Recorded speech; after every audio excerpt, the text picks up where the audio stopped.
Derrick Gates, welcome to the podcast, man. Thanks for having me. Yeah, stoked you're here. Also, you brought somebody with you. He's off camera right now. I want to make sure everyone knows that you have support. There's somebody in the room. I don't know if he's support. I'm trying to marry my daughter, and he went from being kind of like my right hand man to being the enemy in a matter of moments. Let's jump right into that. Yeah, no, I'm just kidding. That's very stressful, Derrick. It's stressful for him. Yeah. I want to constantly murder. You better take good pictures over there, dude. Yeah. You better take good pictures. It's up to this. It's come down to this. Your marriage is on the line. This is the final task of the approval. We'll have multiple levels, though. Yeah. Well, Derrick, thanks so much for coming on the podcast.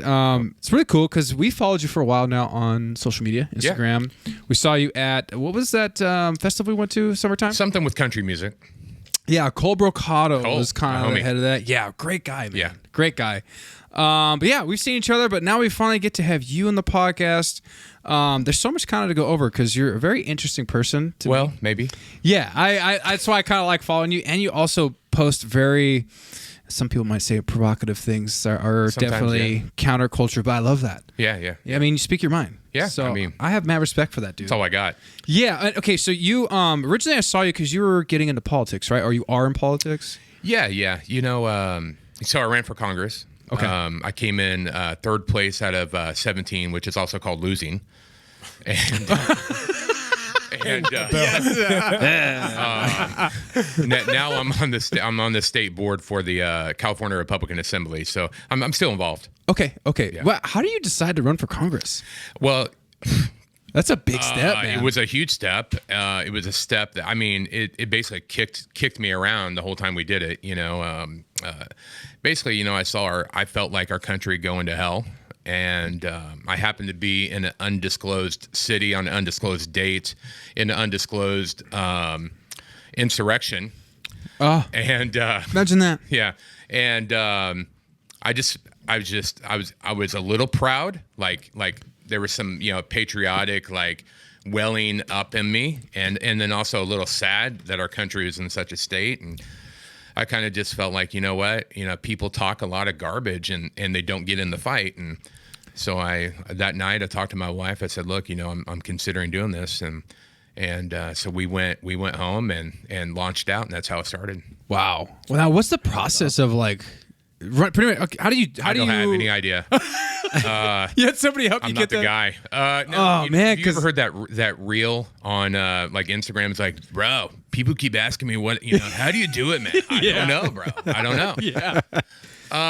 You know, we had zero clue. And matter of fact, my ignorance was, I didn't realize how ignorant I was. Honestly, I thought, man, I'm a pretty smart guy. I can do this. Yeah. And then I found out how stupid I am. Probably takes a huge team, I would imagine. It did take a huge team. Like for me, I didn't know that Congress was every 2 years. I thought it was every 4 years, like everything else. And so when I said, hey, we're going to go home, we're going to launch out, and we're going to do this, I spoke too soon. I'd already told everybody. And then I found out the election was in 2 years from that moment. And I thought I had 4 years. Oh, geez. To kind of get ready. And so, you know, nobody wanted to help me. Look, I mean, I'm tattooed from my freaking neck to my fingers. You know, people are like, nobody's going to follow you. Nobody's going to listen to you.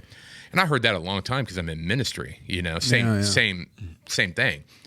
And so I started out with, you know, I gathered about 10 people I knew, said, hey, I'm going to do this. Do you want to be involved? And they said, yes. And before we knew it, you know, we were the ones that put the, you know, 7,000 people at LA City Hall. People were coming out. You know, I marched down the streets of LA with, you know, 5,000 one time, 7,000 another, you know, several thousand different times, you know, all following me. And nobody thought it was possible. And we did it, you know. And, you know, I ended up coming in third place out of 17. And that's still really good, man. Yeah. Well, for not knowing what you're doing, third place is pretty damn good. Everybody, they, according to the people that are in the know, they always say everybody loses their first election. Yeah. I'm not, you know, I'm pretty competitive. I don't like to lose. But you know, we raised 30,000, which is that's not even a drop in the bucket for politics. You know, we raised 30,000. The guy who the kind of the establishment ran against me. Yeah. He raised $2.5 million. He only beat me by 2,000 votes. So, Whoa. Wow. we were right. That's awesome. Yeah, I it mean, was pretty awesome. But I had a great team. At the end of the day, I had about 80 solid people on my team, and without a team, you can't do it. Oh, you can't. No, I mean that goes for politics or pretty much almost anything. Everything, in life. man. You need solid people. Yeah, you gotta have you. solid people around you. I always tell people it's like surround yourself with those that celebrate you, not tolerate you. Oh, my man. And very good. and that's what I did. It's like, look, if you believe in this, if you believe in what we're doing, you're on the team. If you don't, get on down the road. Wow. So how is it when you when you come up with a plan, right? And Yeah. the next step is to find the team. Yeah. Okay. Yeah. Right. What how does that processing go? Is it like Right. knowing someone that has prior experience in campaigning, or is it just you find someone to I was hoping like an that ad kind of thing? I was kind of hoping that was it. But everybody that had prior experience, for the first several months, they don't want to have anything to do with you. You have no kind of political pedigree. Gotcha. You're not coming up through the ranks of politics. You didn't play for the farm club. You know what I mean? Yeah. And so you just there's a little bit of it where they kind of see you as being a little arrogant and cocky, that you can just come on the scene and just do this, and It's kind of how Trump did it, though, right? Donald Trump did it. He was the man, he was the, But he also had billions. He also of had dollars. a lot, a little change financial in his pocket. differential there. Yeah. A little change in his pocket. That's a little bit. A little Whatever. bit. Yeah, it was like Private jet. $30,000 Yeah. lunches. You know what I mean? Right. That's exactly right. Within about the first 6 months, people started to recognize, they're like, oh, wait a second, this guy can pull a crowd. And when it became about how many people I could get to follow me, then the political people started to come around. And then people were like, hey, will you come and speak at our fundraiser? And because I've been public speaking for 20 years, and so it was a little bit of a process, but it came around. And, my first guy that believed in us, his name was Steve Frank. Steve Frank's this shrewd Jewish old guy who, he just says what he thinks. He's kind of like the Donald Trump of of Ventura with no money. But he wanted me. He met with me one day, and he was like, "Look," I said, "Look, I'm willing to cover my tattoos on my hands and my neck, or get them removed." He goes, "Don't you do a thing." He goes, "People are tired of politicians. You're exactly what can win this." And so he came on and kind of taught us the ropes, and we, after that, it kind of like we were, like a slingshot out.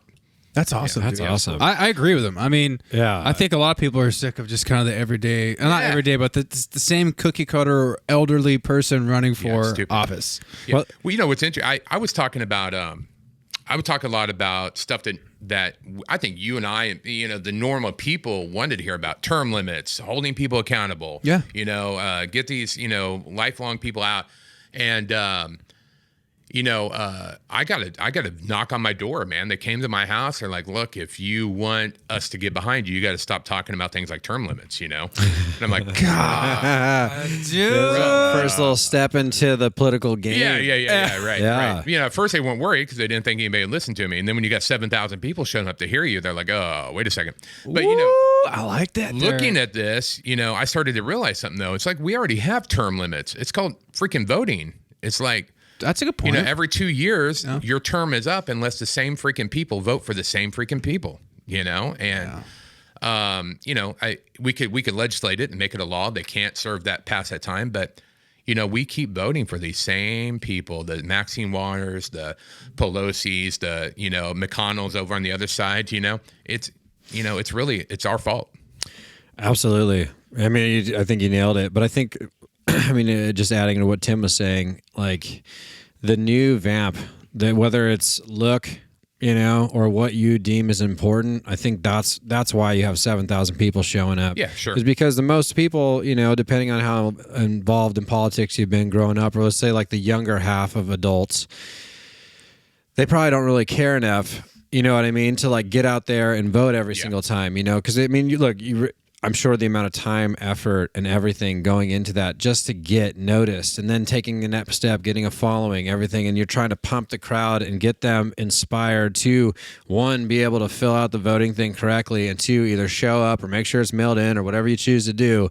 You know what I mean? You're trying to inspire that, and then if you don't win, like in this case, right? You got to try that much harder and some the next time. And it's like, it's like you got to still motivate the people that were following you to get into the next step as well. Exactly right. And I think when that happens, sometimes people are not, it's a hard sometimes. I'd say most of the time it's because people are lazy. Yeah, no, it's true. And they were like, man, I was so involved this last go. There's no way, or I don't care, whatever. I tried, it didn't work. And that's how you get those people that you listed, to keep winning and winning. Because the reality is like, well, at the end of the year, you'd be like, well, what the fuck did you do? Or sorry, what the heck did you do? And it's like, there's nothing to show for it. Yeah. That's true. And that's what I think the hope is with getting individuals like yourself, a different viewpoint, or maybe a similar viewpoint, but with a different passion to it. I think it's exactly right. People just want to be, at the end of the day, people want to feel like they're heard. Yeah. That people want to feel like somebody actually gives a crap about what they think. Absolutely. And that's why, we had the Colbercados. Yeah. We had the Siakas. Those were all my buddies. I mean, we all jumped in this at the same time. As a matter of fact, I ran first, and, a lot of these guys, the Siakas and those guys, you guys know Siaka, I think, right? Yeah. A lot of those guys were like, if he can do it, I can do it. It's inspiring. Michael McMahon, the guy that was. He spoke at one of my events, and I remember when he was still in the police force. Man, he came up. We were doing an event there at City Hall, and he walks up and in his police uniform. He's like, "Look, I got your back." I was like, "Okay." I didn't know who he was. Okay, he's like, "No, look at me. Look at me. I've got your back." Yeah. I didn't realize he was really rooting for us because he was going through it. He was going through it, and he knew we cared. Well, that's awesome to hear. I mean, and that's the hope. Is that, I mean, are you? Can you say that? Is it not making a public thing? But are you going to take another run at it? I don't know what you're talking about. No. Okay. I was like, I'm running. Okay, then it's me. I'm running. Hey. Yeah. Well, welcome. Surprise. That was good. I don't know what you're talking about. So I'm not going to run in 24. Mm-hmm. I realize there's a lot of things, you just, first of all, it's hell on your family. It is. I can't imagine, dude. I was speaking most of the time, 5 times a day at events. Wow. You're looking at and that's not even event. Yeah, it's not even in the same city. You're talking like all over the place. Because my district, ran all the way from Palos Verde all the way up to Santa Monica to Beverly Hills. To it was a big district. Wow. And there's no traffic there ever. It's just easy driving. I could have Sam. I could have one meeting like in Torrance, and then I'm speaking for 5 minutes because sometimes they're like, "Look, we'll give you 5 minutes." God, to get your point across. Just That's to get crazy. your point across. It's nuts, but I became a pro at it, Yeah. And then I've got to drive 2 hours to Beverly Hills through Torrance and rush hour to speak for another 5 minutes. So people know they're listening. There's a lot of people who listen to this that are outside of the U.S. To go from Torrance to Beverly Hills, I would say if there's no traffic, 20 minutes, right? Right. Yeah. Oh, yeah, for sure. But because it's L.A., that crap is 2 hours. 2 hours, dude. It's insane. And sometimes more. Yeah, it's insane. Depends. And it doesn't matter if you take the freeway or you go streets. Yeah, man. You are screwed. You're stuck. You are. It's bad. Oh, man. It's bad. I dread it. I dread it. Good for you, bro. Oh, my God. So it was hell on my family. But my wife was actually a little bit upset when I said I wasn't going to run in 24. She really supported me. She's my biggest supporter. Dude, isn't that great when your home life is supporting what you do, even though it's hard? Even my kid, I made my kids work for the campaign. Free labor. Stuff those envelopes. Put those signs up. I'm sure it's important though to have that backing from your wife. Oh yeah, that's absolutely, huge. 100%. But I realize this. You cannot win without money. I hate the idea of it. I hate it because my idea. I was naive. I was just naive. Yeah. I thought I'm going to come in. My ideas are going to be fresh. People are going to love it. I'm going to get up there. I'm going to speak, and people are going. They're going to be, oh man, this guy moves. Like a Reagan or even like a JFK. Like their speech has just moved you. But you can't win without money. And I saw it with my own eyes. Money talks. It takes it to do it, and you can't get that money. I can tell you this: that conservative's not going to pull in that kind of money from the district I live in. No, it's just not going to happen. So I decided I'm going to spend the next 2-3 years building more of a base. working for the Republican Assembly, where they can see that I'm not a flash in the pan. I'm not here just to grift off the system. I really want to help save our state. Yeah. And then we'll take a crack at it in 26. I like that. I like that you don't fit the mold. Yeah. Because like we talked about earlier, you don't know who you're going to inspire. Just from us, just off our podcast, Instagram, social media, when we started following you, because I knew Firefighters for Freedom. We've been working with them a lot, and we support all of that. But seeing you, I was like, oh, I wonder what this guy is. Right. And looking at your post, I'm like, oh, dude, provocative. Right. You know, like, dude, he's stirring the pot a little bit, dude. And I saw that you had tattoos. Yeah. I liked that. Yeah. But that's me, you know. I got I'm one in or two. Yeah, I think we all got a few on us. But I liked it because I felt like I could relate to you. Right. I felt like, okay, this is one of the boys. This is somebody who knows exactly where I'm at, what I'm going through as far as being middle class. Yep. You know, it's not this person who's, and not that it's bad, but 60 to 70 years old, wearing a, $10,000 suit. Right. Yeah. Tell me how bad you got it, buddy. Yeah, exactly. Yeah. Tell me how you don't know how your rent's coming next month. Yeah. Tell me, please. Right. Yeah. And that's why I liked seeing you and started following you. Was pretty stoked that you were doing what you were doing. Yeah. So when you run again, dude, just know you have our support. Awesome. Dude. And I hope that the image thing that should never hold anybody back. I hope it inspires more. I really do, because people have more power than they think. Look at Cole with the long hair. I was like, dude, bro, if he wins with long hair, this is like Ultimate.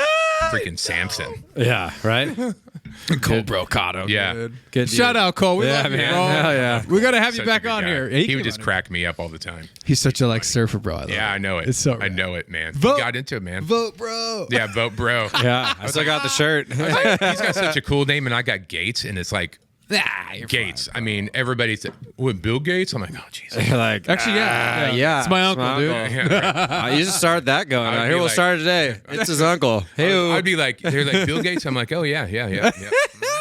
That's it. Well, dude, you know what's interesting for me is you're a pastor. I am.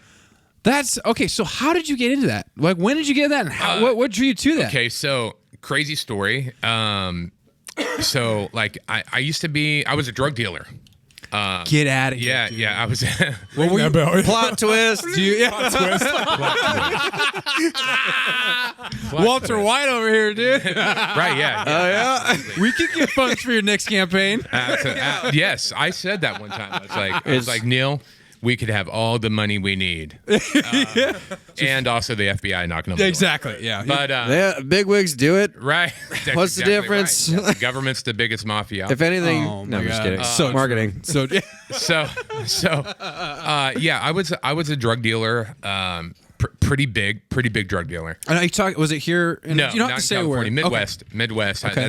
I'm from the Midwest, and and not only was I a drug dealer, I was a freaking chronic drug addict. It's just like all I wanted to do is just get high all the time. Was it hard stuff? Hard You're stuff. talking. We're not talking just weed. We're talking No, hard, bro. hard. No, I'm talking, banging cocaine and meth and whatever, Okay. It was just my life, every minute of my violence, Is that because you were kind of raised in it, or is I that was just, raised in it. Yeah, my family kind of came out of that. I was raised in it.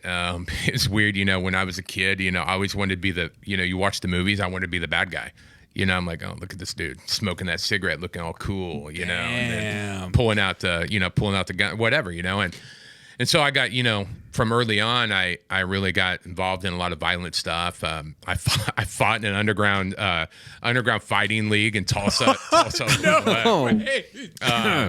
We definitely need him in crazy. Congress. I wrote it. I wrote it. I should have brought a copy of my book. Oh no! Wait, what's your book called? It's called From Death to Destiny. The Devil Tried to Kill Me. Wow. That's what. Oh, yeah. dude, we would title. have plugged Yeah. that hard, man. Hollywood. They've tried to make a movie out of it. But the crazy thing is, so Hollywood, they want to take all the God stuff out. And then, Of course they do. And then the Christian production companies want to take all the violence and the drugs and the sex out. It just doesn't make sense either way. Your story's your story, dude. You got to tell the whole story. Yeah. So I said, look, I'd rather it never be a movie than for you to screw up the story, because it's a redemption story, Absolutely. So I died. I died of a drug overdose. And What? I was in, and then this is where either people just don't believe it or they're like, no, this guy's crazy. But it's my story. I'll tell how I want. But I died. Have you guys ever seen the movie Ghost back in the day? Patrick Swayze with his absolutely. wicked slick hair. I Dude, love his hair. I kind of had a man crush on him. Dude, I'm sorry, but the pottery If I was scene. gay, he'd be the dude. Dude, come on. When they're making that pot, bro, did you Oh, not? yeah, bro. That was like It's a pretty dream hot. for a while to have a girl and do Yeah, that. yeah. I wanted to take up pottery because of that. I was like, someday I'm gonna have a chick that Exactly. wants to make pots. Yeah, and real life is that'll never happen. Never happen. They're gonna be like, I don't want to be dirty. Yeah, exactly. So anyway, in that movie, at the end of the movie, there's these demons that kind of come like out of the shadows. You remember For the that? guy who that piece of glass fell on him, 100%. right? Yep, 100%. So, so I died. I'm in the hospital room, and then I'm looking at my body. Just serious as a heart attack. No way. I'm looking at my body. I know I'm dead. I just know it. And then those shadows, just like in that movie, start kind of coming out of the corner. And then I saw a figure in light over in the other corner. I just knew it was Jesus. I couldn't tell what he looked like. It was just like a silhouette of light. And I said, if you save me, I'll serve you for the rest of my life. That is powerful. And I came back to life. They called me a medical miracle. I know what it was. I know that Jesus spared my life, and I was serious about it for about the first 5 minutes, and then I kind of went back to doing drugs. No, but about 3 months later, I was like, okay, You're the hardcore prodigal son, right, bro. Yeah, for real. Jesus, is like, Hey, he's I'll get looking you at- later. Thanks. Yeah. It's like, hey, about that, Jesus. Well, God, this is the fifth time, God. I mean, I Just said one more forever, time. right? I Just said one more forever. time, I promise. No, so about a few months later, I'm outside and I'm just looking up, and everybody always says I'll get right tomorrow. I'll get right tomorrow, and I just remember thinking, when is tomorrow going to be too late? It's like I have an opportunity for to start over a new life, and so I did. I just kind of ditched it all and said okay. And I wasn't perfect. It's been a long road to figure that life out. When all you knew was violence and drugs and sex, rock and roll, and that whole thing. It takes time, dude. It takes time to change. Absolutely. It takes time, and you got to show yourself grace, man. yeah, well, yeah, absolutely. Thank God, because all of us suck. I still suck today. we all do, brother. We all suck, and the thing I always talk about is you've seen the movie Shrek. Yeah. And Donkey's like talking to Shrek. And, Donkey. Yeah, Donkey. and Shrek said basically like an ogre's like an onion. You pull one layer back and there's another smelly layer underneath. And that's how we are, It's like I figure one thing out, I kind of get fixed, and then God's like, okay, well, you got some more crap there to shovel, and we'll never be perfect. That's what grace is for. And Yeah. And we can only be the best we can be, and Man, I just want to say that's an amazing story, and I really appreciate you having the courage to even just talk to us about that. And I'm sure you've talked to plenty of times, but to look back on your life and be introspective and to look and know, you know what, this isn't working.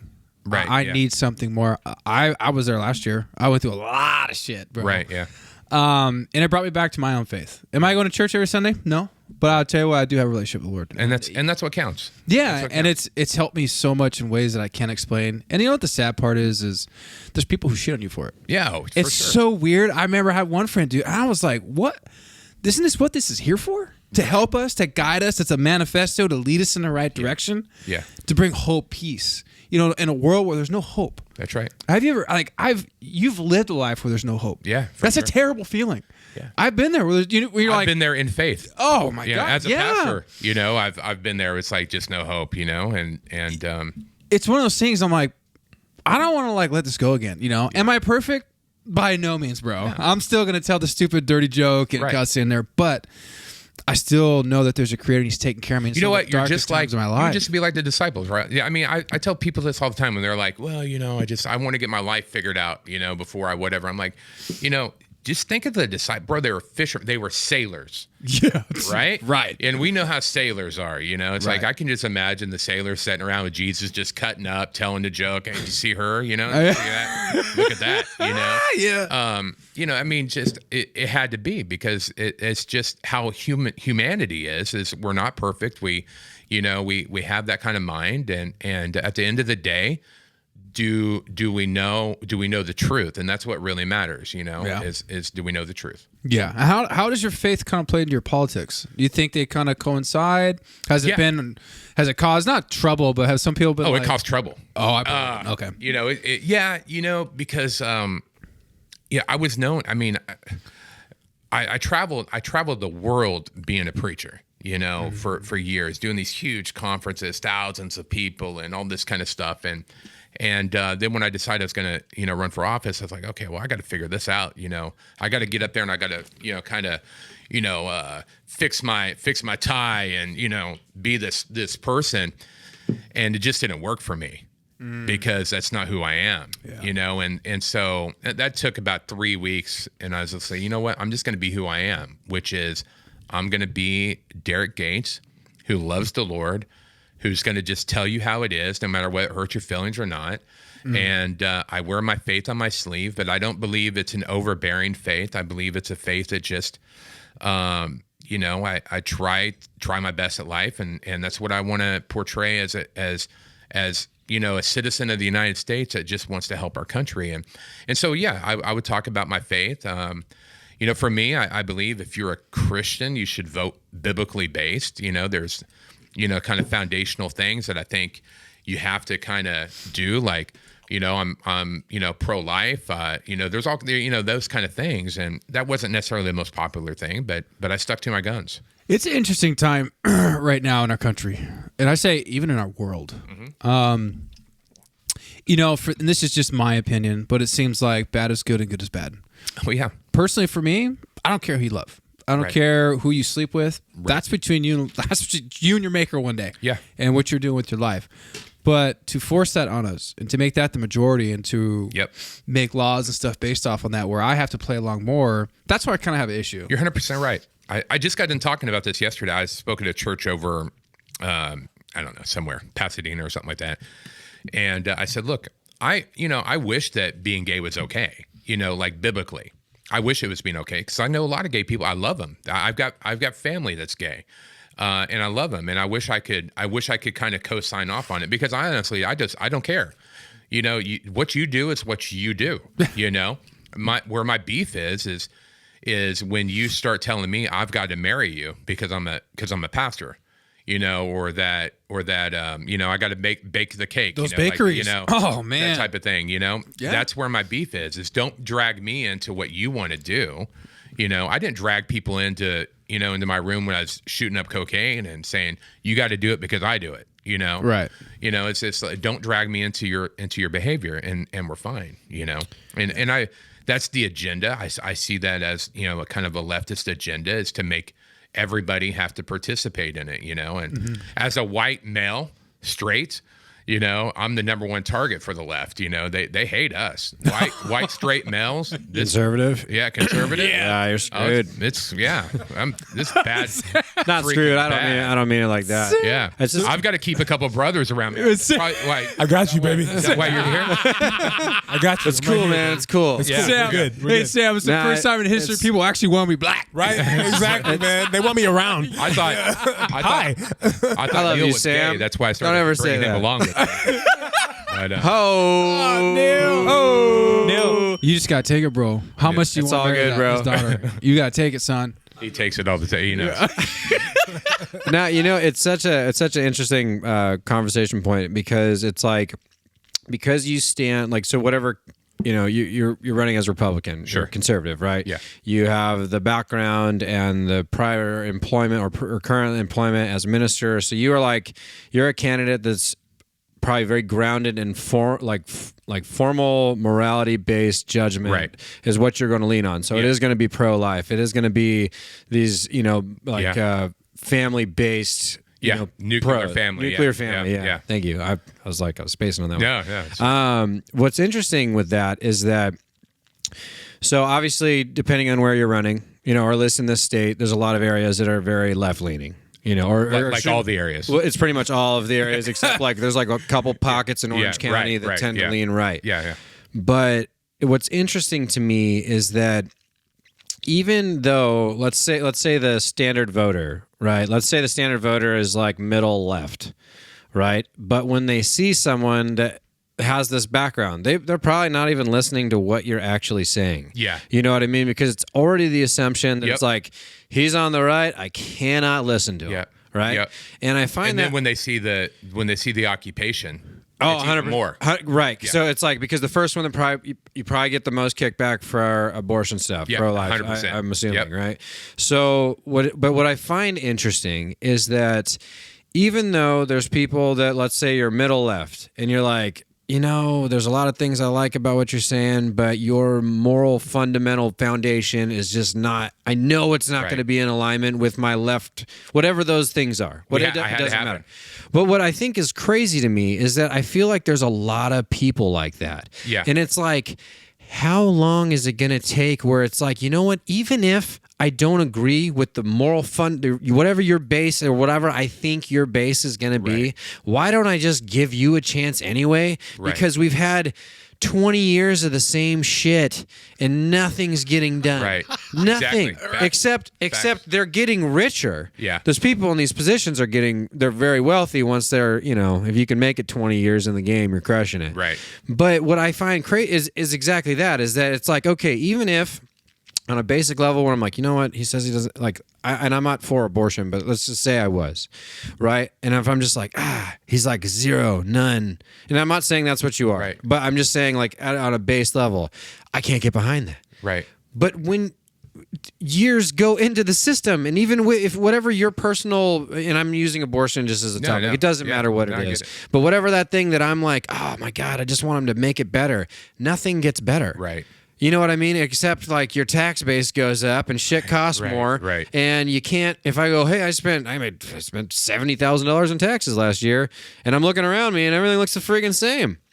You know what I mean? It's like, when do you go, okay, you know what? I don't care. I don't care if I can agree on half the stuff. I'm going to go the other way. Right. I'm going to see how it works. I'm going to end up being homeless and being pro-choice is what, yeah. It's like, well, at least straight up. I'm in Skid Row, but at least that chick can still have an abortion, that I don't know, the 10th one or whatever. Yeah, no, you're right. I think here's the thing about, I just don't think people are hurting enough yet to really care about the bigger picture, And by the way, I kind of have a weird point of view on that subject, which is like, I don't really think you can legislate morality.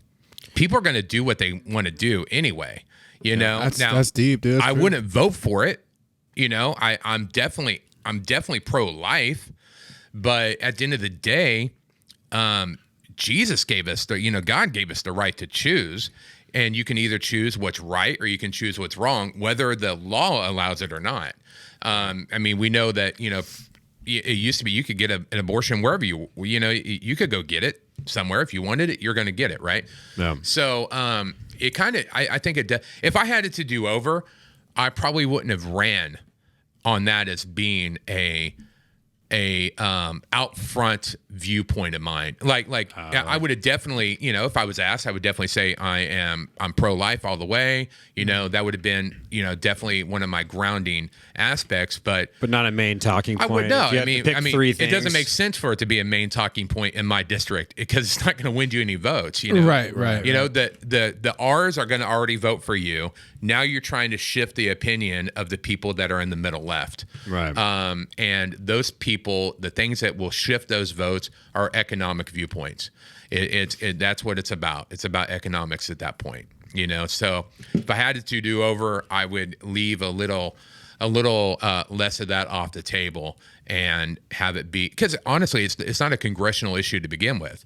It's just not. If it goes back, if it ends up going back to any kind of vote, it's going to be a Senate issue, and at this point, it's a state issue. It was always kind of designed for it to be a state decision to begin with. So it's not even anything that I could vote on to begin with. It's well said. Damn, dude. I was like, Let me well, just bang, son. I don't boom, there you go. I'm like, damn, Derrick, good Yeah, job. dude. I thought I had something to say. I know, there, but I was like- getting lost in what I was like. Yeah, what you said, bro. I agree. You know what? You're right. It is a state, Let's go. It's a state thing. That's the point. No, well, dude, there's something that to be said, running the way you did, man, and standing up for what you believe. It is what it is. Yeah, That's for sure. You can't take away from someone's own convictions. Yeah. I've seen that in my own life with certain people who stand their ground, and looking back, I have so much respect for them. Yeah, I mean, it's a punk move to water down what you believe to make people happy. Yeah. That's a punk move in my opinion. I would never water down what I believe, for sure. And I want people to stand with me that won't water down what they believe. Yeah. But it takes a certain amount of courage that, I'm not saying I had the courage, but I had people around me that encouraged me and gave me the courage to stand on those principles. Yeah, that's awesome. And going off of that, something I've just been thinking about just in my own life lately, but little background here is like Sam.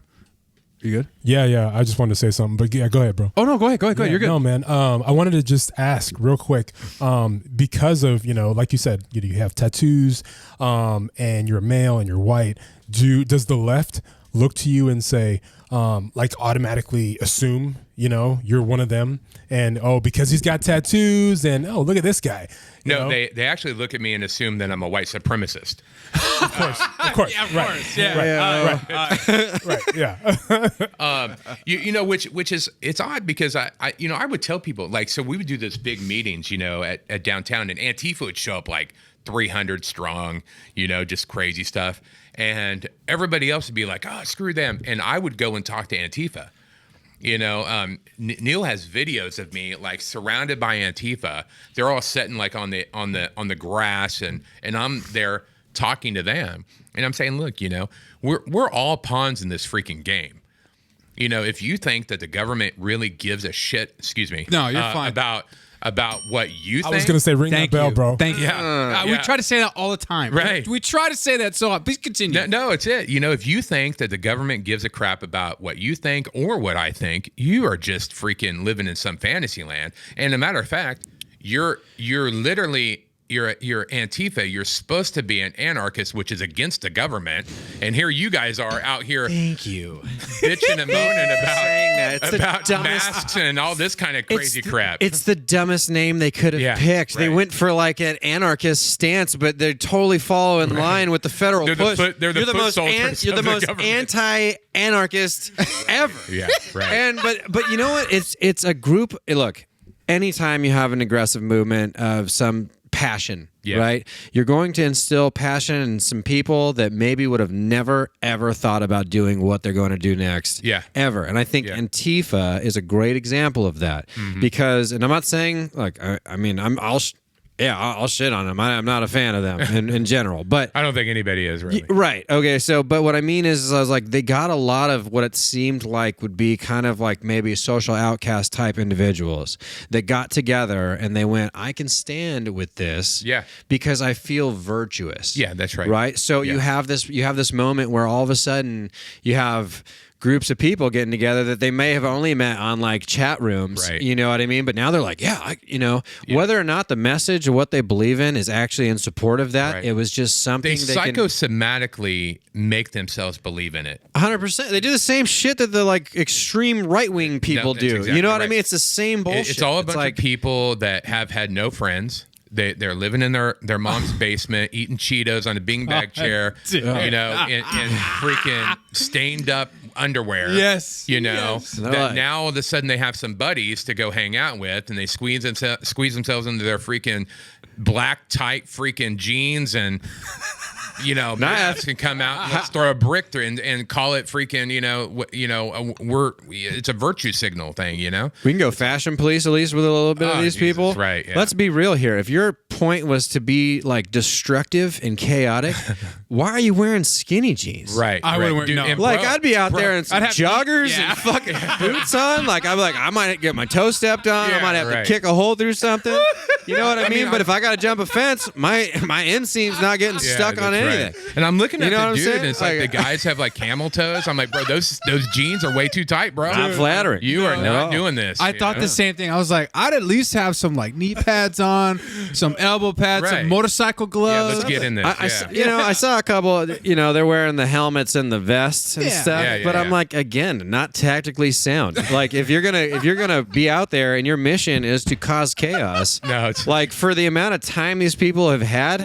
Very sad. Very sad. It's, and I it's think ridiculous. It's true. It's true. Those are all valid points. And I'm glad they were ineffective. I'm glad. Yeah. Okay. Did you guys, I don't want like a. Did you guys ever see group? the Battle for LA? Have you guys heard of the Battle for LA? No. So August 15th of 20. What was it? 22? 22? 21. It was either 21 or 22. We did a massive event downtown. It was our first real big one that we did. Oh man! If you do more, you gotta call us, bro. Oh, I will. We'll be there. And We'll show up with some joggers and boots. That's right. Well, the crazy thing. Have you guys heard? I'm just kidding. I'm kidding. You'll infiltrate the line. Yeah, Like, I'll give you guys Just show intel. up I'll with be a like, lot. yo, what's up, guys?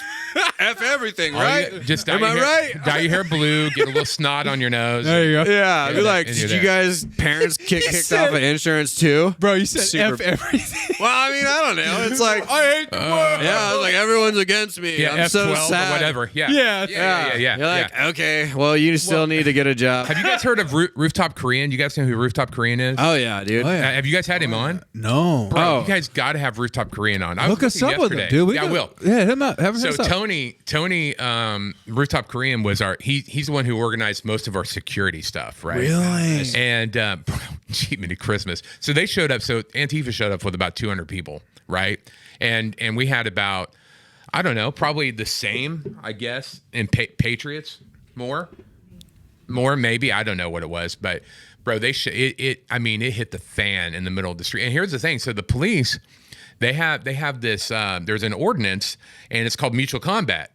So like, as long as nobody's getting shot, they will not split up the fight. Get out of here. No, I'm dead. No. I thought that was just in Oregon. Well, no, it's here. Hold It's on, in hold on, hold on. California? Wait a minute. We have mutual combat in Cal.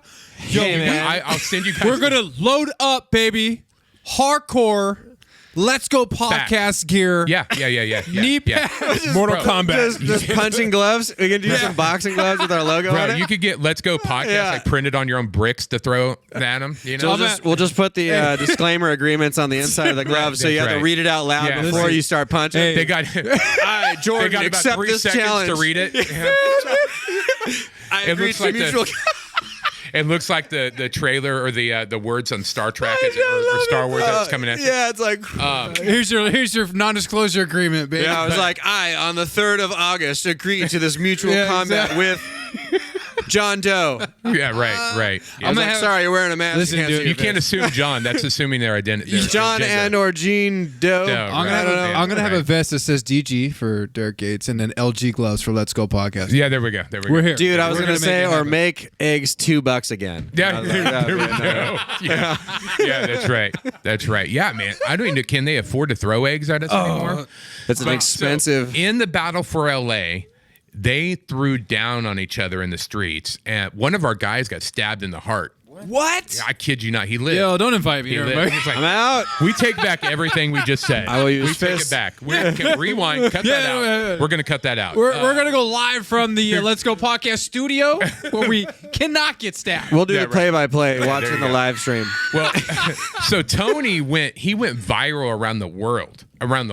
Really? People that were fighting Antifa, like in Germany, France, all these different places over the last couple of years. They were wearing like Rooftop Korean shirts. Oh, Look no this guy kidding. up right now. And his thing was he screamed, he goes, unmask them. So his thing was, take their freaking mask off so we can get pictures of their faces and send them to their freaking mom and dad who's paying their bills every month, you know? Yeah. And so his phrase was unmask them all. And it went viral. I mean, around the world, people are saying that everywhere. And that was a crazy event. You guys got to have him on. I'll get you hooked up with him. That'd be super awesome. Please do. Yeah. Is this Was it the him same? right Because here? I was like, I thought I watched a video where it Is was that like, Pat Yo? Is that him? No, that's not him. Oh. You guys know the story, the Rooftop's Korean story? this guy yeah, was from the riots. From the riots, yeah. Yeah. Well, he was one of them that organized that army down there back in the interesting. riots. Do you know Yeah, my dad worked for him? Oh, no kidding. My dad's a Green Beret. He hired my. I probably shouldn't be saying that. Whatever. My dad's 82 now, but anyways, that long time ago. But my dad was hired, and he worked with him and some other dudes. And my dad was getting I think it was $1,000 a day Oh, I to bet. guard some of these businesses. Yeah, with bro. a few of his teammates. Bro, they were standing up on top with like freaking Uzis and Oh yeah. yeah, it was Oh, yeah. insane. Yeah, I was gonna say, I thought I saw a T-shirt that said "Rooftop Korean." I wanted to buy it. I was like, I was like, well, where can I wear that? I was like, that's him. That's him now. Oh yeah. Oh, okay, dude. Bro, he's insane, and he's like a what is he like a 2000th degree black belt and something. I don't know what it is. He's just like crazy black belt. Yeah, I would love to see some little Antifa kid mess with him. Oh, bro, they mopped it was insane. It was the greatest street fight I'd ever seen. wow. Yeah, and my security, because I was running for office, they didn't want me getting any. There was like the last thing, Derrick anything on video, punching some dude. You're right. Yeah, they don't want that. And so, but they thought I was in the middle of it. So my security's off in the middle of all these freaking people getting pepper sprayed and hit. They think I'm in the middle of this somewhere trying to find me, and I'm over on the corner like, what is everybody doing over there? You know, it was great. Oh man, I wonder what the cops like you were saying. Like they just stood around and watched, bro. But I mean, like, do they like kind of? They're like, oh, they're on our side. I got like, $5 on these like, fools. No, totally. We would talk to them all the time. They're like, oh man, thanks for that. That was good. You know, like we want to do that. We can't. I love it. It was great. I love it, dude. Such a crazy time. It's an interesting time in our world, dude. It really is. I mean, like I said, it's almost like bad is good, good is bad. It's true. And you see the Bible says that, right? Oh yeah. It Revelation. says in Revelation it says that they will call good evil and evil good. That's what it says. Well, we're in a pretty wild time with Russia and China. Bro. I mean, they're flexing hard. Bro, hard. And they're sending like little teddy bear balloons over us. And, and we'll send a $400,000 missile to blow Jesus. It's like, bro, Like, Red Rider 22 BB gun out there, please. That shot cost you 15 cents. Oh, Done. so I was like, get me on the budget ridiculous. committee. It's like, When I saw that article, I couldn't laugh hard enough, dude. I thought it was insane. hilarious. What do you think about the UFO thing, though? It's like been So that's interesting, Just man. smoke. distractions. Yeah, smoke and mirrors. All That's what I think. distractions. I think it's a distraction. Yeah, I think huge. so. Well, I mean, look at what's happening in our country right now with all the hazmat. Oh yeah, bro, insane, right? With the trains, how can you? Another one just happened tonight on my way here. I think it was like another one in Ohio. Yeah, how can you have 6+ train derailments with hazardous materials happening around the same? The same reason why you can have crazy. 70-something agricultural sites got burnt down in the last food year. Distribution center, the whole thing. Yeah. Well, the thing is, I don't know. Is I that, don't know what's going on. It's crazy. Is that our country doing that to its own people, or is that outside resources? It could be both. I mean, who's bought out in our country? We don't know that, you know. Well, we don't. Let's be real. Biden. Yeah, I'm gonna say it as it is. Biden. Sorry, that was weird. Look, dude, Biden's totally in bed with China. Oh yeah, for sure. Let's just call it as it is. You can like me, not like me. I don't care. But that's the truth. No, that's true. Straight up, he's bought out, dude. Yeah, 100%. I mean, he may not know he's bought out. China. Well, I don't even think he knows where he's at right now. No, he does. Has no idea. No. But no, he's coming back from the Ukraine today. Yeah. I don't know if you guys. He's over there. I don't know if you guys saw that. He made a secret showing in Ukraine yesterday into this morning, and he gave another $500 million to the president of the Ukraine for aid in the Ukraine, standing in the Capitol building of Ukraine. How much more publicity do you need to be like, hey, Russia, we're going to fight soon. We're just not going to admit to Trump. Trump would be like, no, F that. We're not doing that. Here's thank you. Here's what I got to say about this is I love this country. I don't know if you listen to our podcast, but I am absolutely through and through red, white, and blue. I grew up in it. My dad's Green Beret. And when you have the president of the United States who's supposed to represent the people who voted for him, go to freaking Ukraine. When you have people in Palestine, where was it, Ohio? Yeah. Suffering, and you lit off chemicals that are starting to burn it in the air and make a kill freaking people. mushroom cloud. And yet you deny those people federal aid, but you're going to go get another $500. Yes, you're going to go over to Ukraine and give $500 million. He's a traitor. I'm sorry, you're a dickhead. Yeah, like you should be taking care of your people first. So you can see where you have Biden who goes over to Ukraine. Yet Trump is in Palestine. Yep. He's risking his own life. Going, whether you like Trump or not, that's the move. Take care of your people. That your people come first, man. 100%. And he didn't do that. That just shows you where he stands. Yeah, I agree. And he also said that he will fund whatever needs Ukraine has, and I could be paraphrasing just maybe by a couple words, but this is pretty on track. Is that as long as it needs to go? So he's like, whether it's days, whether it's month, or whether it's years, we're never going to let you. Yeah, it's ridiculous. What about your own American people who are suffering, dude? Yep. Or just pick another country that's suffering. I mean, if we're going to go gung ho, let's save it. We're going to pick somewhere that like kids are actually dying in the streets from starvation. Let's start there. Something like that. You know what I mean? Not like fund this country that 4 years ago you said was the most corrupt country in the world, Right. but now all of a sudden we're like, and again, I'm not saying it's good. I get this weird situation where I'm like shit talking on our money distribution of how it is, but it makes me sound like I'm not sympathetic to people who might get hurt, in the process. Yeah, I'm like, I don't feel that way. I want them to be okay too, It sucks but like for the I'm like, innocent people. But the reality is we're doing the wrong thing. I 100% agree with you. Absolutely. at least by a lot. Well, we have outpaid the contributing countries from like NATO and the UN and all that stuff by like 10 times. Yeah, like that's how much money we've already given them. We just know Trump would never do something like that. Right. I mean, he'd be like, I also don't think Russia would do anything. No, like no, that they with Trump there wouldn't. either. No, So I was like, it's a catch-22 to the scenario because because if someone did something crazy like that, he'd be like, oh, we're gonna get him. Yep. All right, everybody, Let's go get him. You know. All right. Well, so I went to Mar-a-Lago and had dinner with Trump. And You did? Oh yeah, bro. Was he cool? Get out of He's here. super cool. He's the same. Hell yeah. He's just good to hear. It's who he is. That's who he is, right?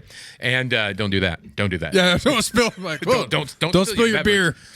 Force isn't working. But he told that story there when we were there. He told the story about how when the Taliban guy, I can't remember who it was like he called him on the phone, and he's like, look, I know where you're at, and he sends him like text over the picture of where he's at right now. Trump sent that to him. Get out of He's here. like, now, and I'm probably gonna make any of my Christian friends mad when I say this, but right now, but I'm just gonna. This is what he said. He goes, I just told him, I will fucking kill you. That's what he said. He's like, that's what he told him. He's like, That's a leader. Best way he said, F around and find out. Yeah. Do something and you're dead. Absolutely. And you don't think I can? Oh, see that? That's your house. That's where you're at right now. Yeah. I just watched you walk in. I love it. And I love it. That's a leader, man. You can say what you want about the guy. I don't like everything about him. No. His hair kind of sucks. But Well, no, I just kind of like his hair. Sometimes I want to say take his Twitter away. I'm like, bro, you're going too hard. Yeah, like, I said that all the time. I'm like, if maybe he could just filter what he says a little bit. Mm-hmm. But the reality at the end of the day, it was the fact that he didn't care was also what we liked about him. I said that's what attracted people to him. Yeah. It's like you find yourself like, ooh, that didn't sound good at all. That, but then if you took it away, he wouldn't be that guy anymore. Right. It was it's almost like they should have maybe after the first year, then like they just said, okay, one tweet a day. Right. Like not you can't not tweet, but like make this one count. Calm you down. know? It's like calm down, take a I breather. 200 tweets today, Trump. 200? 200? Right. What else are you doing? I mean, you're running a country. He doesn't sleep. Yeah, right. He's just exactly right. Go. Dude, I'm sure. He also made for some of the best memes and clips. Oh, I mean, that was it. I'll tell you why. The debate that he had with Hillary Clinton was all time. Gotta put you in jail. It was the first time in my life where it's like the debate's coming on and you're all day. I'm like rubbing my hands. I'm like, get the popcorn ready. Crack open the drinks. I was like loving it. I think he actually made people want to watch the debate again. Wrong. Yeah. Wrong. That's not true. Wrong. Not true. Wrong. Yeah. Yeah. You don't because I put you in jail. You said it because I put you in jail. I know it. Yeah. I was like, I'd put you in jail. All those people clapping, those are the people that benefits from her tax laws. Yeah. You don't want me in trouble because you'd be in jail. And everyone's like, oh. It's funny. But the way he did it was like, it was good comedic timing, but serious. Yeah. You never see that in presidential debates. No, man. You don't. They're boring as hell. Yeah. So it makes you like, oh, I want to see some drama today. What do you think is going to happen between him and DeSantis, though? That's a tough I'm one, really dude. looking forward to the primaries because of this potential. It's like everyone's. But DeSantis. I was trying to look at just a couple days ago. I can't find anywhere where DeSantis has actually said where he's going to run. Right? Have you seen Not it? yet. No, there's nothing yet. Like an official, like I'm running. There's nothing. No, there's nothing yet. I haven't seen anything. I think I could be completely wrong. But I think it'd be a mistake if he ran, because the true kind of MAGA crowd, that's going to piss them off. And he's not going to get those true MAGA people. Yeah. Most of them are going to be loyal to Trump, and he has to have that crowd to win. I think that they're gonna. And that's why McCarthy went and kissed the ring. He went and kissed the ring of Trump because he knew McCarthy knew in order for him to get the votes he needs in the future for stuff, he's got to have Trump, right? Yeah, and that's why my thought was DeSantis is gonna have to jump on board Trump because they're gonna try and convince him not to run because it's gonna kind of split the vote a little bit. Yep. And they don't want that. And I think if you have a President Trump and a Vice President DeSantis, that's pretty powerful. That's bro, dude. That's pretty. Insane. That's what I think it'll end up. I just don't know how hard in the paint they're going to go after each other for the primaries because it'll look too much like. Yeah. You know what I mean? Like, they can't completely annihilate one another. Right, because they got to work together. Yeah, they right? Work together. And then it would look weird at the end. They'd be like, oh, my running mates. Yeah, or vice versa, I whatever. take back everything I said. Yeah, you know, so. I didn't mean that. That was a joke. Yeah. You guys fell for it. Thank you. That was a terrible Trump impression. It's not bad. It's not bad. I'm like, worse. I was a little nasally. He's our resident impersonator, dude. Okay, he does, right. What else Patrick, his Patrick Mahomes was awesome. That's my boy, man. I'm from Kansas City. That's what I said. Yeah. Dude, we did I think our podcast like 3 weeks ago, he did an impersonation of Patrick Mahomes. I died. I couldn't believe it. I was like, spot on. I don't think my voice is there. I'm kind of. That's okay. Because I'll have to go look at it. Yeah, you're good. He sounds like Kermit the Frog who smoked for 20 years. Yeah, that's true. No. Hey, man, being that you're a man of faith and someone who's a pastor, seeing where we're at right now with the world, what's your thoughts on? I mean, because a lot of people don't like to talk about Revelation and end times. Yeah. And I'm actually big into it. Yeah. I pay attention. I really watch. And it's interesting where we're at. Yeah, for sure. We're at an unprecedented time in our history of the world and the U.S. Yeah. And I want to see what your thoughts are on it, man. What do you think as far as Revelations and where we're at in end time prophecy? That's called eschatology. Okay. You know, and so some people are like eschatology. I can't even spell that. Yeah, right. So you got people that are like pre-trib, post-trib. I'm pan-trib, which is like it all pan out somehow. You know, my man, I'm right there with you, dude. Right? Yeah, because I hear people talk all the time. I'm like, I don't know, dude. I've studied it a lot. You know, I've been in seminary twice. Okay. I've studied it a lot, and for me, I don't think, and people will go hard on this. They'll split churches over this, and I think it's a stupid reason to get in a fight, because speaking of biblical things, if you can figure out how to love each other, then maybe go after the other things. But we're still trying to figure out how to love each other in the church. That's a solid point. Right? Or love your neighbor, right? Yeah. But where are we at in the timeline? What do I believe? I don't know. I know things are getting dark. They're getting darker by the day. Yeah. The oldest lady on my campaign team is 90. She's 97. Get out of here. She's working for you? Working, bro. You're brutal. Yeah. And I'm hard on her. I'm like, look, no Listen breaks. here, Doris. No breaks. No breaks. No. You didn't run your 3 miles in the morning, Doris. We're not talking about your hips. Get to work. Yeah. Doris, I don't care if your hip hurts. We got 1,000 more of these we got to hand out. Take another aspirin. Let's get this going. But she talked about, in her life, I mean, we're looking at freaking, a century here. And she's like, man, I've never seen anything, not World War I, II, none of the times in between. It's the darkest she's ever seen it. And it petrifies her in fear of where we're at. Are we talking about a tribulation type of thing? No, I don't think so. I think biblically speaking, if you read the book of Revelation, I think those things are going to surpass what we think of tribulation by far. Yeah. I don't think we're there yet. I think we could get there quick. Will believers live through it, or will they be taken away in the rapture? I don't know. I say here's what I say. So like there's Arminian and then there's Calvinist in schools of theological thought. Arminians work their way into the kingdom of God. It's all about works, right? Calvinists are all about grace and predestination. We're all predestined for to do something in our life. God made you to do something, and then they also believe that you don't have a choice to be saved or not saved. Either God made you to be saved or he made you for evil. And so they don't believe in like evangelism, right? What an excuse. It's crazy, right? And so here's what I do. That's how it was made. Yeah. Right. Yep. No Jesus for me. So I say this, I live like an Arminian, and I sleep like a Calvinist. So I go to sleep at night thinking, okay, well, I've done everything I can do in my power. Now I'm just going to stand, right? Okay. And so I just try to be ready for whatever it is. And here's what I do think as the times get darker. I think we will most likely see civil war in our country. Oh, I think that it could be as early as like 30, here in just a few years.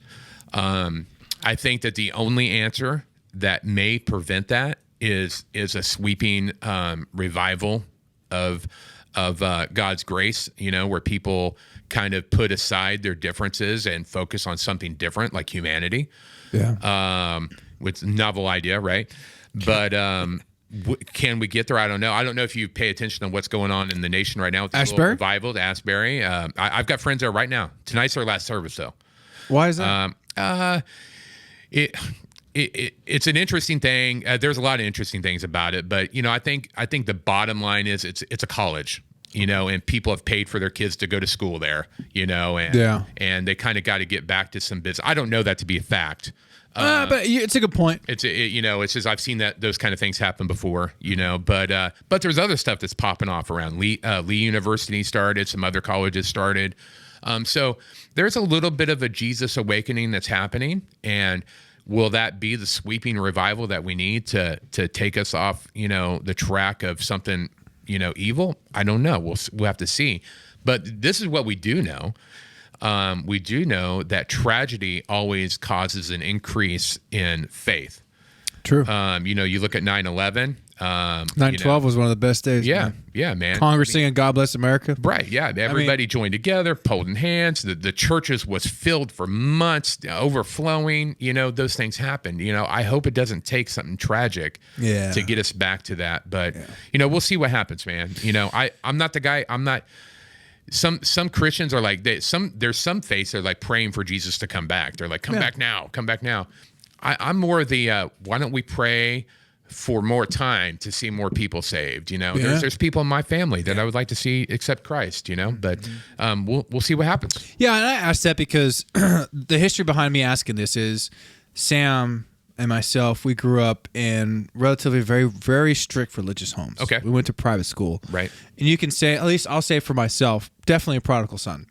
I went out and did my own thing for a long time, bro. Then you realize, there ain't shit out there, dude. This is ridiculous. Yeah.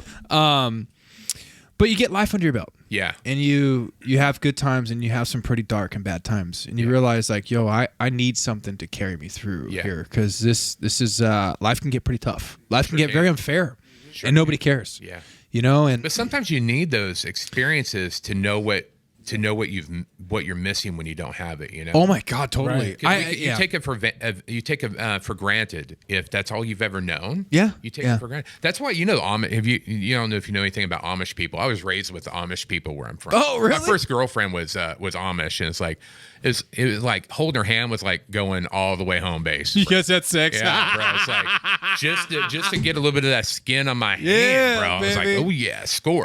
But they, when they hit a certain age, when Amish people hit a certain age, they call it Rumspringer. Rumspringer. Yeah, I know what you're talking about. So they get to go out and they get to experience the world, and the principle behind that is to know what you're. It's like you don't have to wonder what you're missing out there. You went and you did it. You found out that it's not what it's all cracked up to be, and come home. I don't know if I'd come home to that. I think, I'm not much for the horse and buggy thing, but, I think there's something to be said about being that prodigal and coming home. Man. You get some life on your belt and you have some experiences and realize, it's, life's unfair. It is what it is. Yeah. No one owes you anything. And who wants to listen to somebody who hasn't experienced life? Very true. It's like, what do you freaking know? Like for me as a pastor, like, I'd listen to somebody who's never experienced any kind of heartache. They've been spoiled rotten their whole life and never had any heartache. It's like, what do you know about what it's like to be me? And that's why the mega churches, by the way, are shrinking. They're out. Dude, look at Hillsong. Yeah. Oh my God, they crashed and burned so hard. Hashtag Carl Lentz, dude, brought it down. Exactly. Dude. He lives right over in Redondo now. Carl Lentz does. I thought he moved to Florida. No, he's bought a house. So my kids work at a driving school, and his kid goes to the driving school. But what? But anyway, and here's the reason why a lot of those big churches, they're not relevant anymore. It's like you're going to stand up there on your platform with your freaking $600 Gucci shoes and not a problem in the world, and you're going to preach to me about what it's like to be me. You don't know me. If you saw me in the grocery store, you wouldn't look at me. Yeah. You don't know what it's like to be me. People today, especially young people, they're looking for relationship. If you don't have relational collateral, I can't tell you how to live if we don't have relational collateral. You'd be like, bro, who are you?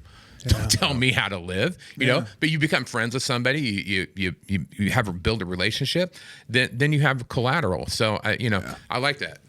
Yeah. I like the prodigal sons. Oh, dude, yeah. I mean, I'm still work in progress. I'll tell you. Right now. But the huge thing for me is learning. It's just learning love, grace, and forgiveness. Yeah. And I teach that. I did teach it. I say a lot to a lot of people who confide in me. Yeah. And I've learned that a lot with these guys. This podcast wouldn't be possible without this team. But what's great about this team is, dude, with these dudes, I can share with them anything, and they know some of the darkest and hardest times I've been through and mistakes, and they're so accepting and loving. Come on. And it makes you better. Yeah. Whereas you have people who will freaking judge you so hard, like, bro, that's not helping me right now. I know I fucked up. No, because the worst thing. It's like, damn, dude. The worst thing in getting right in your life is forgiving yourself. That's so hard. Oh my God! I have no problem forgiving other people. It's forgiving me that I have a problem with, right? Yeah. That's the biggest thing I've had to come to terms with. It's just looking in your past and realizing, my God, like, how do I forgive myself for some of the things I've done and how I treated people, and where the paths that I've gone down. But then when you look at those things and you start changing your life, you start to see.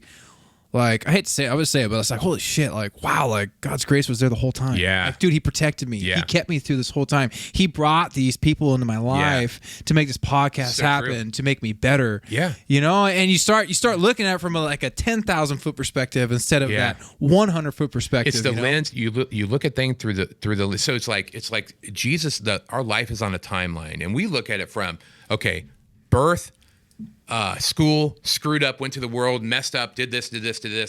But Jesus doesn't. He turns it around. He looks at all the way down through the cross to you. My man. So all he's looking at is through the lens of what he's already done for you. And when we bring it up, well, God, I did this. He's like, I don't remember that. Right. Because I chose to throw your sin into the sea of forgetfulness. That's what it says, So. Beautiful. That's it. Beautiful. Dude, you know what? One last thing to get on.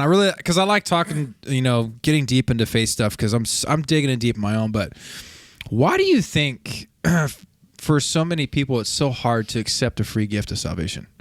I think about that sometimes. And some people where they hear like, oh, you're a believer again, and they kind of like shit on you a little bit. Yeah, you're like, dude, well, it's not a bad thing. This is like a good thing, It's a lot of it's our nation where we worship science. We don't worship faith, It's like and like I get called a Christo-fascist. That's the I've never heard of that one. That's the new name. You've had two things that you've said today that I've never heard before. I was like, Christo-fascist. Christo-fascist. Yeah. We got a neon sign made of that, dude. Right.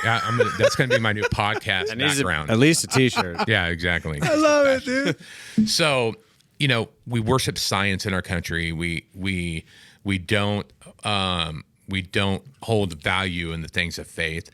So there's that. So people have a hard time because you're right. In our people do shit on people that believe in. They're like, "Oh, you believe in God?" They'll like almost look at you like surprised, like, right? Wait, you're like, what? Yeah, you believe in that? Yeah. So there's that aspect, but I think a lot of people believe but don't accept. And that's because also in our country, we have such an expectation of there's nothing that's really free. There's always strings attached to it. That's a good point. You right. know? Right. And then there's also lack of faith in men and women of God. It's like, there's a lot of corruption in the church. There's a lot of, you look at sexual abuse and all kinds of weird things all through the Catholic Church, the evangelical churches. It's happened, right? And so those things get the headlines to make Christians all look really crappy, right? So the Carl Lentzes, the Carl Lentzes, the whole thing. And the crazy, it's amazing. God still loves that dude, and God still loves him. Still loves him, and loves him so much. It's right. It's like he looks at every one of us and says, "You're my favorite." Every one of us, he says that to, in our junk, in the pit. But so I think that's a lot of it is just, people don't trust the whole, there's no strings attached. Because honestly, there are a lot of strings attached. It's like, let's say the gift of salvation's free. Right. But living that life's going to cost you everything, because as you progress and mature in faith, you shed off a lot of stuff that, it's like God's like, okay, are you ready to get rid of this? Are you ready to get rid of that? Are you ready to stop looking at porn? Are you ready to stop cheating on your wife or whatever it is? The list goes on. And so the salvation gift is free, but there are strings attached as you mature. He'll bring those things. It's a good point you bring up, because I notice the more that I dig in and just on my own. I'm not saying like going to church and listen to pastors. Right. This is me digging in, doing my own thing. Mm-hmm. You want to change. Yeah. You feel that pull, like, I don't need to be doing this anymore. Yeah, right. I don't need to go down this road or talk like that, or do this. But it's amazing what'll happen when you truly kind of surrender a little bit. Yeah. And give it up. That's the hardest part, dude. Sin is, outside of being a spiritual thing, sin typically is unhealthy for you mentally and phically, and so it, just the things, I don't know. We talked about Theo Vaughn earlier, I watch his podcast, and he's kind of like, I think a lot of where you're at, mm-hmm. He's a believer and he believes in Jesus. I saw him the other day trying to get somebody to accept Jesus on his podcast. It was funny. Get out of here. Yeah, really? 100%. Yeah. He's like, but he has such a cool. a matter of fact way about it. It's like, look, bro, all this other stuff is the dark arts, and I'd just rather, if something happened, I want you to be cool. I want to see you up there type of deal. Right. And that's why I tell people a lot is like, I am not your typical, I don't say Christian, I say believer, because I've met a lot of Christians that are some of the fucking most messed up a-holes I've ever met. I should not have let in my life. Yeah. But I say I'm a believer, but I say my faith's a lot more gritty. Yeah. To me, it's like I'm gonna cuss every once in a while. I'm just that person. Right. I have a drink, whatever. Yeah. When I pray, I don't close my eyes. I sit there and tell them, like, hey, man, this is fucked up. Like, this hurts. Yeah. I don't like how this went down. Like, what are we doing here? Yeah. Like, can we fix this right now? Yeah. Let's get my life back together. Yeah, I'll yell at God, bro. Oh, yeah. I'll be it's a lot more. Like, why? Why today? Come on, man. Jeez. Are you for real? That Robert Duvall movie, The Apostle. Have you ever seen that movie? No. Such a freaking amazing. That's an older movie. one, isn't It's it? an older movie, probably 80s or maybe 90s or something like that. Is that before the Joseph movie? Do you remember the Joseph one? No, I don't think I've ever seen it. I'll have to forward that to you, dude. I'm gonna have to check it out. Good. Yeah, but Robert Duvall talks about he's screaming at God. His wife cheated on him with the youth pastor, and he ends up killing the youth pastor in the movie, right?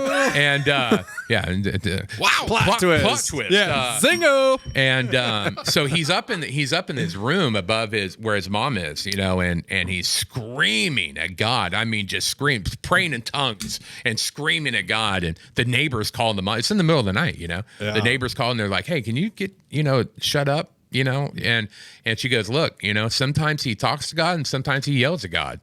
And, I felt like the Lord had told me once, he's like, look, I'd rather you yell at me than not talk to me at all. Because at least it's a conversation. It's an open line of communication. Because when we shut up, it's just like with our spouse or, or friends even, when there's a problem, when you don't talk about it, that's when it builds up and it compounds and it makes a bigger issue. Yeah. Wow. But when we talk it out and we have an open line of communication, things can get sorted out. Well, I think there's beauty in that too. Yeah. I mean, the Lord, that's what I found is like, he wants to have something with you. Yeah. Be open. And Sam, correct me if I'm wrong, because the way we grew up was very legalistic, religious, and fearful. Amish? Very. Yeah. Low-key Amish. Black Amish. Yeah, Black Amish. African, Nigerian Amish. Yeah. Yes. I've seen them. Yeah. Yes. Yeah. It exists, bro. Sounds You like guys it's hard to see you in those black buggies. It sounds like a great show. Yeah. Right. Yeah. But isn't that This kind of week how we on grew Black up? Amish. Yeah, that's how we grew up. Yeah, man. Can we pitch that idea to somebody this week in Black Amish? It probably exists. Probably. It's got to probably does. exist. Sam will be the executive producer, dude. Yeah. I want to say something to the point of what you're talking about is like why people maybe sometimes have a hard time with it's something simple as being a believer, accepting Jesus. Like I think that we don't have a social structure like on the media scale at all to support that in wide droves. I think that that's unfortunately something that falls in line with more of a taboo subject matter. And just look at all the social influences that we have. It's very rare to see someone, let's say even a movie star, right, or a big band or whatever, to be like this outspoken believer. Now there's a couple, it's not everybody. So there's a few, but it's like, I know Chris Pratt's pretty open with his faith, and I'm not speaking for him at all, but I've heard a couple things where it's like, oh, cool, True. But I don't think that that's on a big scale. Right. So I feel like not just the other social influences that you have, as far as like, because I completely agree with this, is when people are like, oh, I'm a Christian. Well, it's like, well, I also saw you doing a bunch of blow in the back. right. Now you're making some crazy decisions. And I was like, well, I'm a Christian too. Yeah. But but what does it come with that? Right? But what I'm saying is like, right, because of the label, it makes it this like kind of situation where it's like, okay, well, I know that, and gritty's a great way to put it, because I would find myself in that situation as well. I am a terrible example by all means, but I also believe, it's like I get this, but I feel like that's why it gets held back. It's but maybe like it's you're the labeling. It's maybe we the world sees it, or the Christian world sees it as a bad example, but I don't know that Jesus sees it as a bad example. I'm right there with you, dude. That's what has always made me question but temper with the idea of like, it's like going to church. Dude, it's like to be around a bunch of people that are like kind of judgy.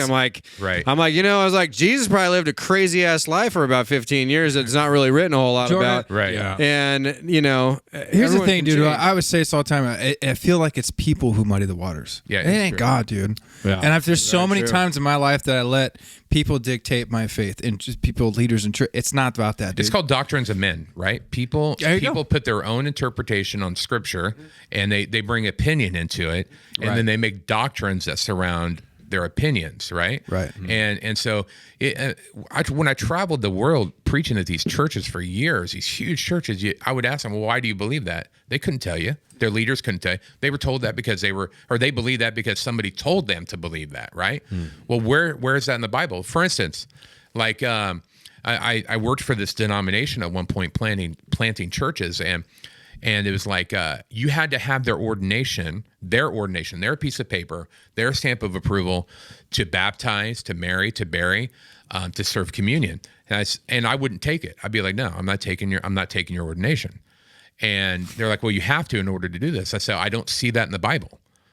Where is that in the Bible? Show me where the Bible says I have to have your piece of paper in order to love people the way Jesus loved people. My man, I love it. What was their response? No. They divorced me. Just pay us $200 and we'll just still let you do it. Whatever. Wait, 90 money? You're doing it again. Yeah.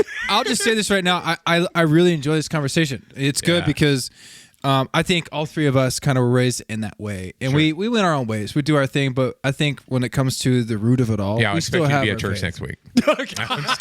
Get your offering. If you're talking, I might be a little hungover, dude. Get your tithe and offerings ready. I got 87 cents. Where's it at? Well, I went to the strip club.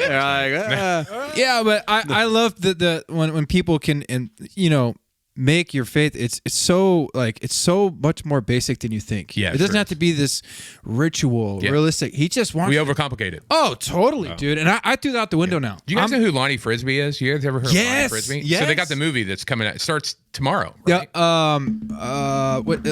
Jesus.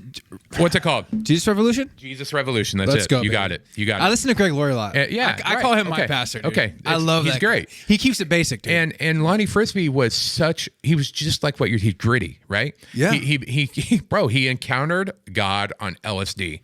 That's how he got saved. I love it, dude. On LSD in like a waterfall or something crazy like that, right? You know? Right. And all he knew is like, look, I believe in Jesus. I love him. I know he loves me. And I just want to go after that. And that's what happened. That's where we talk, the Jesus Revolution of the 60s. He launched that by just being exactly what you guys are talking about, just being you and gritty and simple. It's like, hey, why overcomplicate it? Here's the basic truth of it is, you need Jesus. Jesus loves you. Come to Jesus. And that's the end of it. Yeah.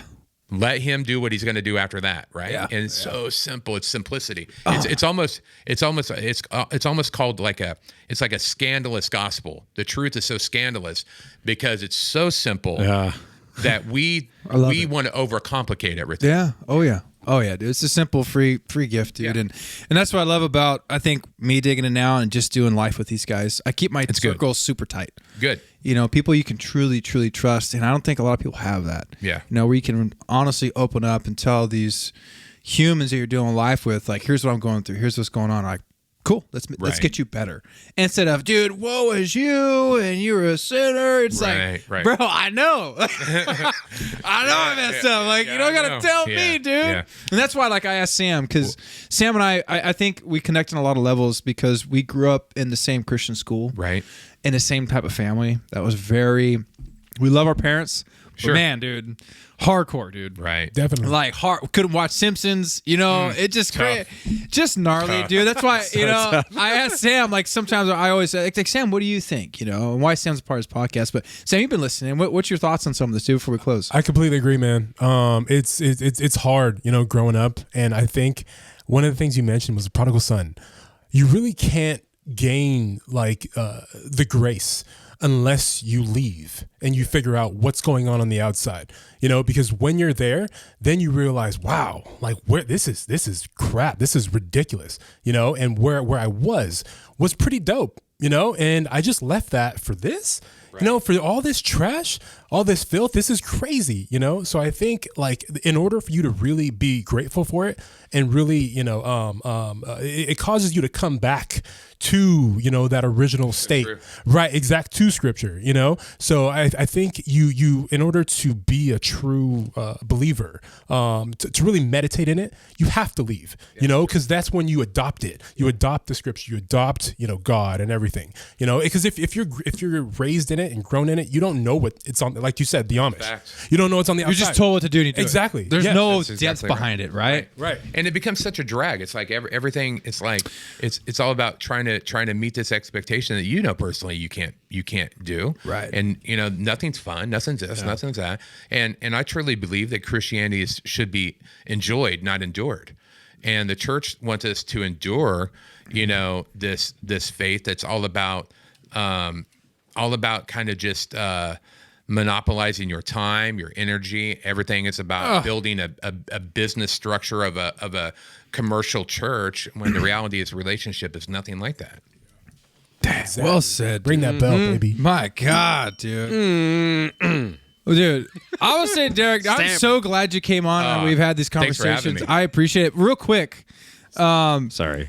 I wish we could get the camera in here, but I want you, if you guys can look at Sam's shoes. You got some Eskimo slippers on, or what the hell? Bro, these are dope. I love these, bro. They're so comfortable. I saw them. They look what good, am I looking boy. at? Yeah, they're so comfortable. You look good. You look good, dude. Do they have soles on the bottom? They do. They do. Okay, They do, because yes. it looked like it was just that fluffy material all the way around. I was like, damn, dude, you're going to go through those quick. Bro, they're moon boots. You're like, what is that, Kevlar? Right?